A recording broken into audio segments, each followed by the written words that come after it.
Nandito na nga siya and andito na kami sa aking paboritong pinupuntahan lagi, ang Daglota Lounge. So, syempre, dito sa Daglota Lounge, may video naman na akong pinakita ko ano yung mga ginagawa nila dito.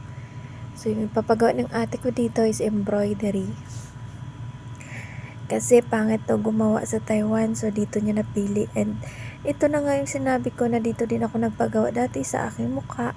So, yan. Dyan kami ngayon. And syempre, nagsusulat na siya.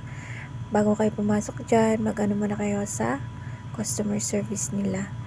And magsusulat kayo ng inyong pangalan. And syempre, yung parang manunumpa kayo na pumapayag kayo sa mga gagawin sa mukha nyo or kung ano man ipapagawa sa inyo. And syempre, magbabayad na rin yan kung magkano yung halaga ng appointment nyo.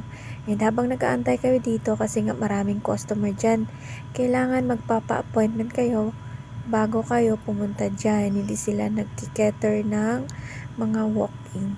And syempre, habang nag-aano kayo dyan, mayroong mga pa-wine, coffee, tea, water, and syempre, biscuit. At yun na yung mga nurse na gumagawa.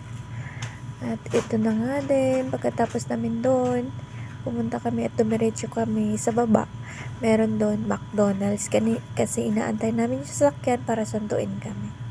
At yan na nga yung order namin. Syempre yung paborito kong french fries at burger. O diba? Kain tayo guys.